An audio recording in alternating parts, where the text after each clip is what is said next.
8 septembre prochain, le gouvernement Bayrou devrait tomber.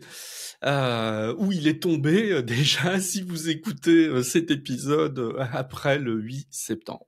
Alors, quelles sont les conséquences possibles pour l'immobilier? Bon, il y en a deux, fondamentalement. La remontée possible des taux des crédits immobiliers et puis l'arrêt d'une réforme majeure en cours de préparation concernant la fiscalité de l'immobilier. C'est de deux principales conséquences. Alors, au-delà des conséquences purement politiques, évidemment, mais qui n'est pas le cœur du sujet de mon podcast, donc je ne reviendrai pas dessus. Allez, on va traiter ces deux questions-là plus en détail. Passion Immo, épisode 119, c'est parti.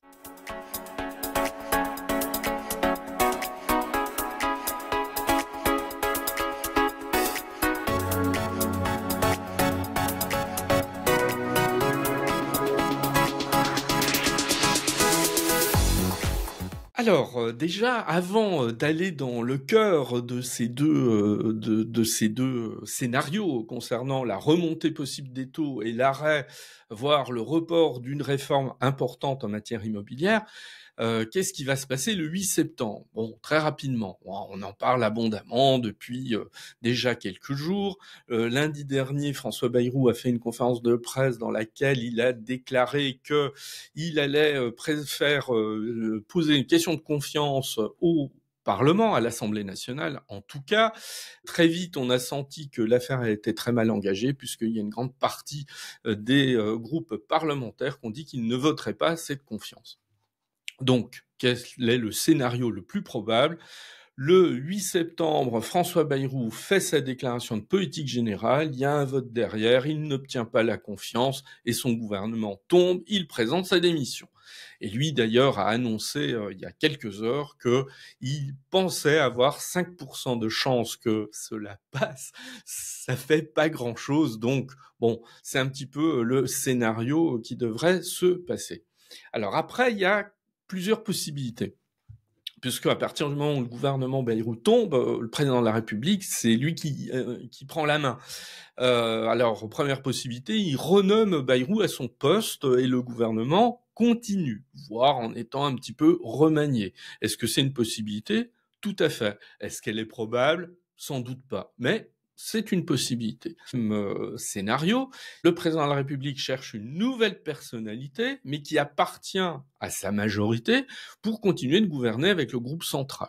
Bon, alors là, voilà, autre piste, mais finalement, ce serait une forme de continuité avec une nouvelle personnalité. Troisième scénario, il nomme un autre Premier ministre, mais qui, lui, s'appuie sur une nouvelle majorité.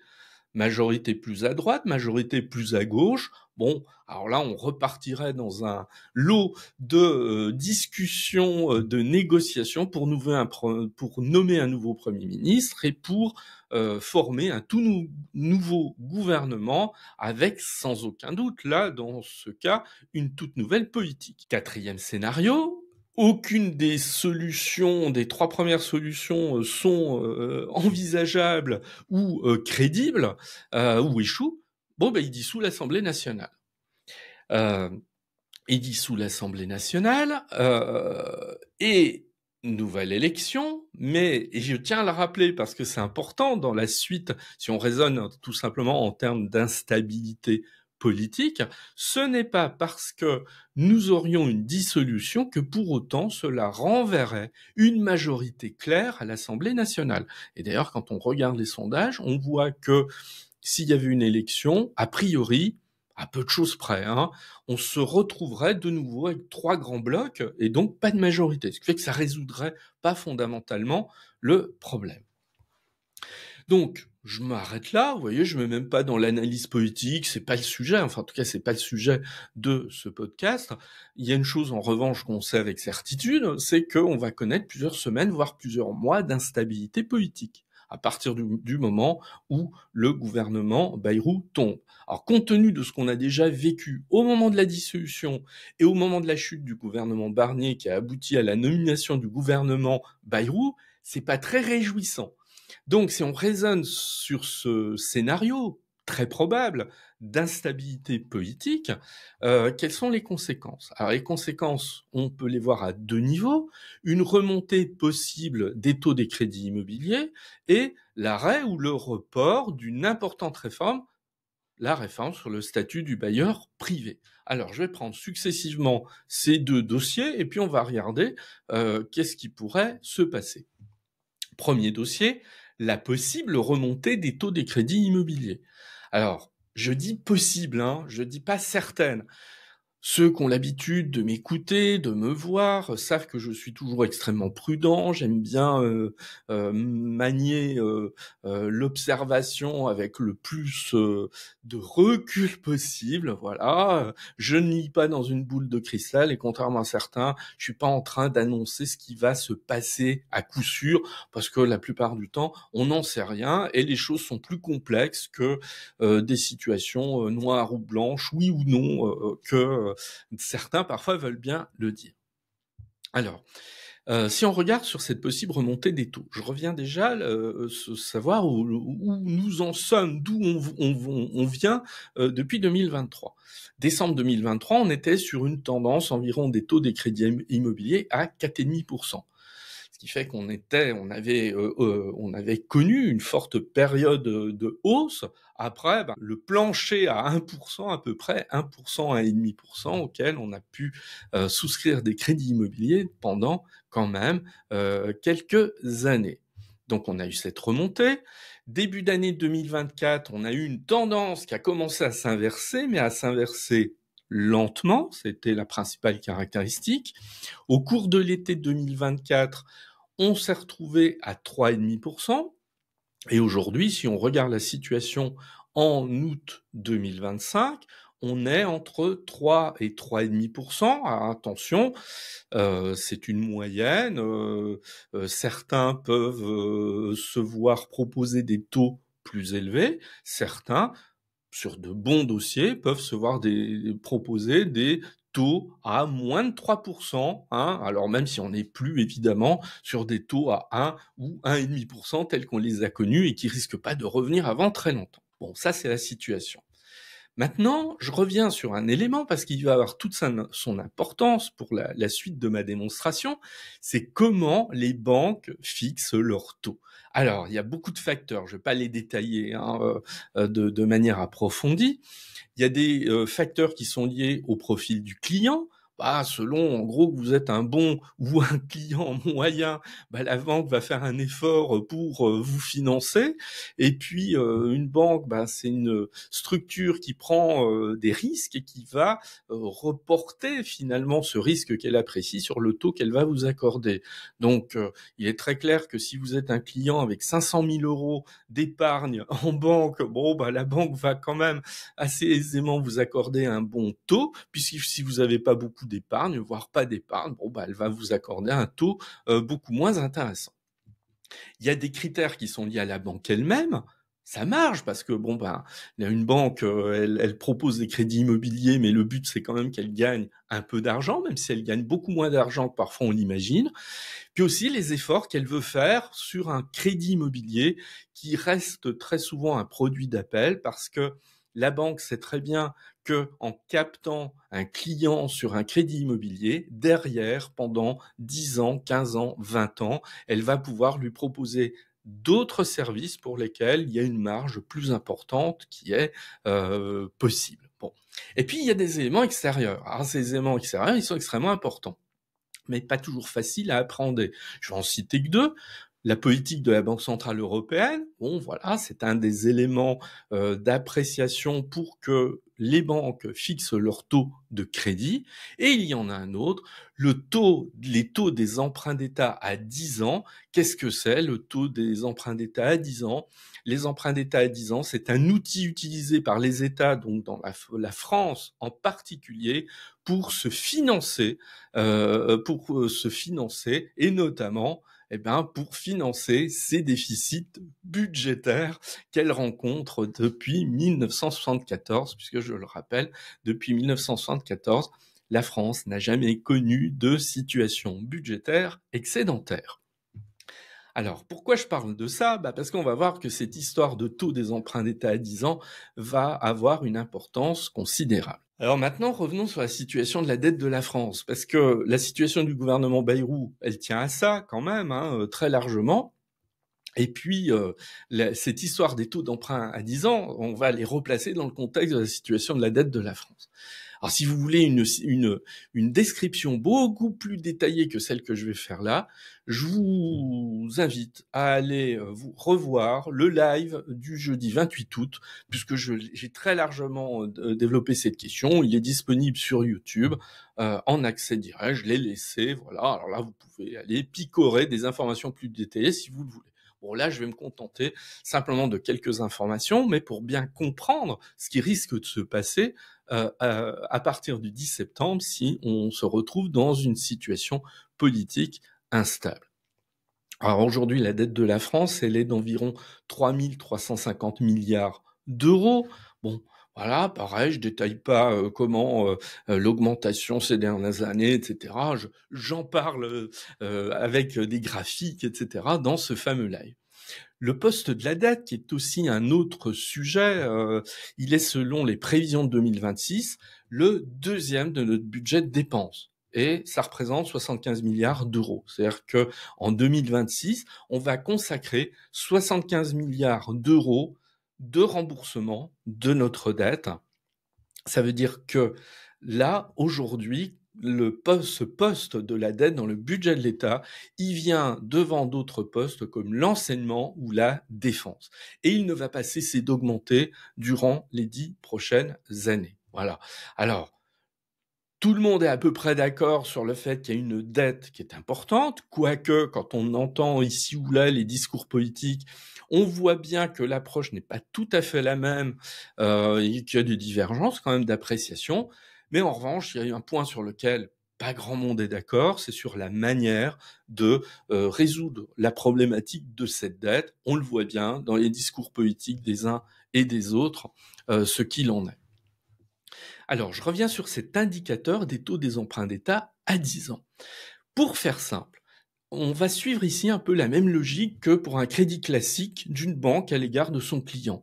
Plus une banque a confiance dans son client, plus elle va lui accorder des prêts à des taux avantageux. Moins la banque a confiance en son client, elle va lui faire payer, entre guillemets, à travers des taux de crédit plus élevés. Bon, ça se passe un petit peu comme ça au niveau international quand un État veut s'endetter. Si on a très confiance dans la situation de cet État, s'il est très stable politiquement, les investisseurs vont plutôt s'engager sur des taux faibles. Et en revanche, moins on a confiance dans cet État et plus on va s'engager sur des taux élevés.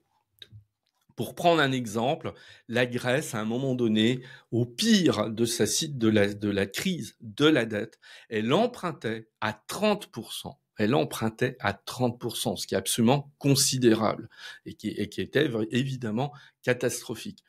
Ce qui revient quand même là à faire un petit bémol sur certaines observations faites par certains, de comparer la France à la Grèce n'a aucun sens, parce que, juste pour donner un ordre de grandeur, aujourd'hui, quand la France emprunte pour financer sa dette, elle emprunte à 3,5%. Alors c'est beaucoup plus que ce qu'on avait il y a 2 ans, mais on n'est absolument pas dans les plafonds absolument dramatiques que connaissait la Grèce. Et il y a peu de risques que la France connaisse des difficultés aussi importantes. Donc il faut juste le redire pour poser les choses quand même à ce sujet-là de manière un petit peu plus objective. Alors, donc, davantage un État inspire confiance sur son assise financière et budgétaire, et plus il va emprunter à des taux faibles. Voilà. Pour faire simple, sa dette lui coûte moins cher. Donc la stabilité politique, c'est un critère important à prendre en compte pour apprécier cette valeur des taux des emprunts d'État à 10 ans. Donc vous me voyez venir sur mon appréciation. C'est-à-dire que si de nouveau on rentre dans une période politique instable, ce qui semble se dessiner pour les mois qui viennent, on risque de le payer avec des valeurs des taux d'emprunt à 10 ans beaucoup plus élevées. Alors maintenant, on va mettre un peu de nuance dans tout ça quand même. La France, elle est en difficulté, mais elle n'est pas du tout en situation de faillite. Dire cela, c'est exagéré et caricatural. Pourquoi? Parce qu'aujourd'hui, quand la France émet des obligations pour emprunter, pour financer sa dette, ça se bouscule. Voilà, selon les moments où ces obligations sont émises, on a parfois 2, 4, voire 5 ou 6 fois plus de demandes que ce que la France souhaite. Ça veut dire qu'aujourd'hui, on veut la France, elle a une signature qui est une signature crédible. Et donc, vous voyez, il faut faire attention à ce qu'on dit, parce que ces jours derniers, on a parlé de possible intervention du Fonds monétaire international, de faillite de la France, etc. Alors quand je dis ça, je ne suis pas en train de minimiser la situation budgétaire de la France, mais faillite, pas du tout, quoi. Voilà, faut faire attention un petit peu à ce qu'on dit aujourd'hui. Donc le problème, il n'est pas tant d'une éventuelle incapacité de la France à financer sa dette, c'est plutôt combien ça va lui coûter. Et c'est ça le fond du problème. Et ça risque de lui coûter de plus en plus cher. Alors je reviens à la situation d'aujourd'hui après ce rapide rappel. Après le 10 septembre, il y a quelque chose qui va être un peu problématique. On commence à en parler, mais je trouve qu'on n'en parle pas suffisamment. C'est, moi je l'intitule comme ça, la valse des agences de notation. Et là, les choses vont aller assez vite. Dès le 12 septembre, c'est-à-dire 4 jours après la chute probable du gouvernement Bayrou, l'agence Fitch va revoir la note de la France. Ensuite, de septembre à décembre, moi je me suis amusé à regarder les agences de notation qui allaient se succéder sur cette question-là. Il y a 6 agences qui vont revoir la notation de la France. 6. Donc c'est assez important. De toute façon, elles le font régulièrement, mais on a une concentration ici pendant quelques mois. Bon, manque de bol, hein, ça va intervenir après la chute possible du gouvernement. Et toutes, sauf une, sur les 6, sont dans une perspective négative, c'est-à-dire dans une perspective de dégradation de la note de la France. Donc voilà, c'est un petit peu le problème qui risque de se produire ici. Alors, les conséquences ici d'une dégradation. Parce que ce qui risque de se passer, c'est que les deux facteurs, instabilité politique et agence de notation qui pourraient revoir à la baisse leurs notes, ça peut avoir des conséquences sur les taux d'intérêt des crédits immobiliers et donc sur une hausse de ces crédits immobiliers, puisque je le rappelle, les taux d'intérêt de ces obligations à 10 ans, les banques les regardent avec attention quand elles fixent elles-mêmes leur taux d'intérêt. Maintenant, est-ce que c'est certain, cette hausse probable des taux d'intérêt? Eh ben non, c'est là où les choses sont pas toujours aussi simples que certains veulent bien nous le dire. Non, c'est pas certain. Pourquoi? Parce que, en fait, on a constaté depuis quelques années, ça serait pas la première fois, si jamais le 12 septembre, admettons, ou dans les semaines qui viennent, certaines agences de notation baissent la note de la France, c'est pas la première fois, c'est arrivé plusieurs fois depuis quelques années, ça s'est jamais traduit, en tout cas ces dernières années, par des conséquences dramatiques telles qu'on les imaginait. Pourquoi? Parce qu'en fait, les investisseurs sont pas idiots, ils ont déjà anticipé tout ça et ils n'ont pas besoin des notes des agences pour savoir que la France est dans une situation instable, qu'elle a des difficultés budgétaires et qu'elle a une dette qui s'est creusée. C'est pas un événement nouveau en soi, on le sait depuis quelques années. Donc ça, c'est déjà un premier élément. Donc, il est fort possible que si jamais le 12 septembre, nous avons une baisse, si l'agence Fitch baisse la note de la France, ça n'aura peut-être aucune conséquence sur les taux des emprunts d'État à 10 ans. En fait, ça veut dire que le pire n'est jamais certain. Là encore, mon appel a toujours d'être extrêmement mesuré sur les analyses que l'on peut faire. L'instabilité politique, elle n'apparaît pas subitement en septembre 2025, pardon.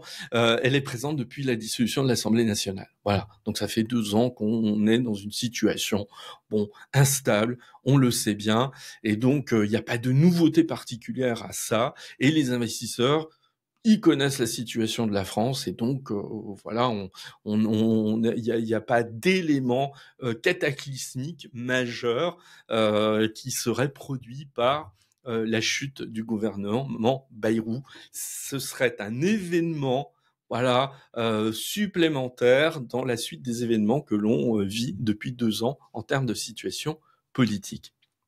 En plus, il y a une chose qu'il faut comprendre, si les taux des emprunts d'État à 10 ans sont un facteur de détermination des taux des crédits immobiliers, comme je l'ai rappelé tout à l'heure, il n'y a rien d'automatique. C'est pas un système d'indexation que suivent absolument les banques. Pour elles, c'est un indicateur. Elles en tiennent compte pour faire fixer les taux de crédit, mais elles peuvent très bien ne pas suivre cet indicateur. Donc là encore, quand on a des discours absolument catastrophiques sur ce plan, attention, ce n'est pas parce que, imaginons en septembre, octobre, novembre, on ait une hausse subite des taux sur les les obligations à 10 ans, c'est pas parce qu'on aura ça que pour autant ça se répercutera automatiquement dans les taux des crédits immobiliers. Donc vous voyez, beaucoup de prudence par rapport à ça. Donc si je conclus sur ce dossier des crédits immobiliers, oui, il est probable que la situation politique pourrait entraîner une hausse des taux des crédits immobiliers, mais ce n'est pas certain à 100%. En revanche, si vous avez un projet d'acquisition en ce moment, ou dans les semaines ou dans les mois qui viennent, alors attendez pas une hypothétique baisse des taux, parce que ça, elle arrivera pas. Ça, vous voyez, bon, je suis toujours très prudent sur les certitudes, mais imaginez qu'il y aurait une baisse des taux dans les mois qui viennent.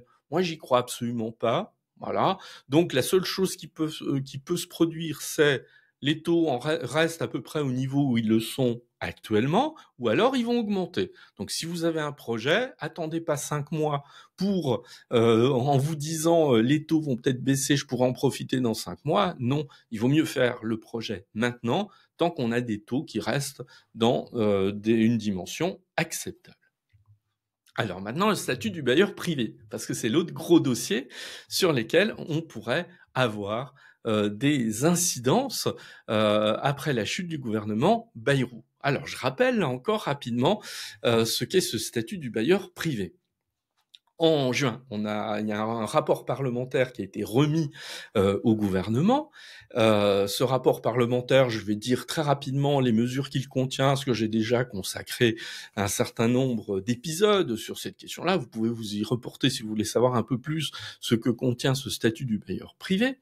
Donc, le rapport, il est remis en juin. La ministre du Logement, elle décide que ces propositions très intéressantes seront reprises dans le projet de loi de finances pour 2026, donc intégré dans le projet de loi de finances pour 2026. Projet de loi de finances pour 2026, pour la petite histoire, qu'on doit commencer dans quelques semaines à étudier au Parlement. Et donc, vous voyez bien que là, il y a télescopage entre cette volonté de travailler sur le projet de budget pour 2026 et la chute du gouvernement et l'instabilité politique qui pourrait y avoir derrière. Qu'est-ce qu'il y a dans le rapport ? L'apparition d'un amortissement en location nue. Très intéressant. Depuis des décennies, on a la possibilité de faire l'amortissement uniquement sur la location meublée. On l'ouvrirait dans des conditions particulières à la location nue. C'est plutôt intéressant. Au final, c'est moins d'impôts à payer. Ensuite, une exonération totale d'impôts sur les plus-values au bout de 20 ans en cas de revente d'un bien. Là encore, très intéressant. Ça veut dire, si je revends plus tard, j'aurai moins de plus-value à payer que dans le système actuel. Une hausse du seuil d'abattement du microfoncier, il est aujourd'hui à 15 000 €, on le passerait à 30 000 €, et en plus de ça, on augmenterait la valeur de l'abattement qui passerait de 30 à 50%. Et une revalorisation du déficit foncier. Aujourd'hui, je peux juste imputer sur mon revenu global 10 700 € de déficit, on passerait ça à 40 000 €. Donc, dans l'ensemble, des choses extrêmement intéressantes. Et là, tout ça, ça a été salué par les acteurs de la profession, quasiment unanimement. C'est une réforme fondamentale qui est dans les tuyaux, faut pas hésiter à le dire. Mais, maintenant, il y a un risque. Le risque, c'est qu'on prenne du retard à examiner la future loi de finances. On l'a vu en 2024. Fin 2024, vu les difficultés politiques, puisque le gouvernement Bayrou a été nommé tardivement, la loi de finances n'a été votée que en février 2025, donc quasiment un mois et demi de retard. Et puis, il faut négocier avec les différents groupes parlementaires pour sauver la mise. Bon, donc est-ce qu'il contient au final obligatoirement tout ce qui avait été prévu par le gouvernement? Pas du tout. Donc si on a un changement de Premier ministre et de majorité, est-ce que tous les éléments qui étaient contenus dans le rapport seront repris? On n'en sait rien. Et ça serait pire en cas de dissolution, parce que là, on rentrerait dans une période totalement incertaine, et le statut du bailleur privé, il risquerait d'avoir du plomb dans l'aile. Bon, alors pourquoi je dis risquerait? Parce qu'il y a des éléments peut-être qui pourraient sauver ce statut du bailleur privé, qui pourraient le sauver de cette instabilité politique. François Bayrou a annoncé il y a 2 jours qu'il allait intégrer ce statut du bailleur privé dans son discours du 8 septembre, du 8 septembre, pour bien montrer à quel point il était attentif à ce qu'il y ait une politique du logement un peu plus dynamique que ce qu'elle a été jusqu'à maintenant. Même s'il faut souligner, si on est assez objectif, que depuis quelques mois, il y a quand même des choses qui se passent. À ce niveau-là, on peut pas dire que il se passe rien. Là encore, je détaille pas ça, c'est pas le sujet d'aujourd'hui. Bon, pour moi, l'intérêt, il est limité, parce qu'on a quelqu'un, si Bayrou tombe dans les heures qui suivent son discours du 8 septembre, quel est l'intérêt d'avoir mis en avant le statut du bailleur privé dans son discours? Ça a pas beaucoup de conséquences. Bon, si ce n'est montrer que il y a une volonté politique de développer ce statut du bailleur privé. L'autre élément peut-être plus intéressant, c'est que depuis le début, on a des mesures dans le cadre de ce statut du bailleur privé qu'on peut qualifier de transpartisanes. Alors c'est quoi des mesures transpartisanes? Ça veut dire qu'elles ne sont pas l'émanation exclusive d'un seul groupe parlementaire, d'un seul groupe politique. C'est-à-dire qu'il y a une sorte d'unanimité. Bon, je mets des guillemets à unanimité, c'est pas aussi simple que ça, mais en tout cas, il y a une forme où tout le monde se retrouve en fin de compte en disant oui, il y a des choses qui pourraient nous permettre d'avancer sur la politique du logement. Et là, sur ce statut du bailleur privé, c'est plutôt assez partagé par l'ensemble des groupes parlementaires. Donc, c'est pas parce qu'on aurait une instabilité politique que pour autant ça enterrerait définitivement ce statut du bailleur privé. Donc moi c'est peut-être ma note d'espoir par rapport à ça. Bon pourquoi? Parce qu'il y a une situation du logement qui est quand même pas très très brillante, et là on a quand même des outils qui permettraient, non pas de sauver du jour au lendemain la situation du logement, parce que les choses vont beaucoup plus lentement que cela, mais en tout cas je pense que toutes les forces politiques aujourd'hui sont assez d'accord sur cette urgence à agir, et ça c'est très intéressant. Alors en conclusion, on voit bien qu'on a une actualité à surveiller avec beaucoup d'attention, en particulier les notes des agences internationales qui vont se produire entre le mois de septembre et le mois de décembre, l'évolution des taux des crédits immobiliers, et aussi voir quelles sont les prises de position des uns et des autres sur ce statut du bailleur privé, de manière à ce qu'il ne soit pas mort et enterré définitivement. Et là, c'est un peu à nous aussi de nous bouger à travers peut-être des messages à adresser à nos parlementaires, etc., en leur montrant bien que nous autres citoyens, nous sommes attachés à un certain nombre de mesures, et que on n'est pas sur le bas-côté à regarder ce qui se passe, qu'on est aussi partie prenante, on est aussi acteur, et on peut faire pression à son niveau. Alors pression de manière sympathique et légale, j'entends bien, faire pression auprès de nos élus pour leur montrer qu'on a une certaine acuité, une certaine attention sur ces problématiques. Maintenant, 2-3 informations avant de terminer. Je fais maintenant pas tous les jeudis soirs, je le fais tous les 15 jours, mais toutes les 2 semaines, le jeudi soir à 20h30, je fais un live sur Twitch, sur YouTube et sur LinkedIn, donc qui est retransmis en direct. J'y aborde des questions d'actualité à travers une revue de presse de l'immobilier, Et le prochain live, le jeudi 11 septembre, là, j'aurai un invité. Et cet invité, vous pourrez notamment lui poser des questions. Je vais dialoguer avec lui dans le domaine de l'investissement. C'est Benjamin Lecomte. C'est un jeune investisseur. Il nous partagera ses méthodes, ses difficultés, ses approches concernant l'investissement immobilier. Et si vous suivez ce live, vous pourrez lui poser ou me poser des questions en direct. Voilà. Cet épisode est terminé. Je vous dis à très bientôt.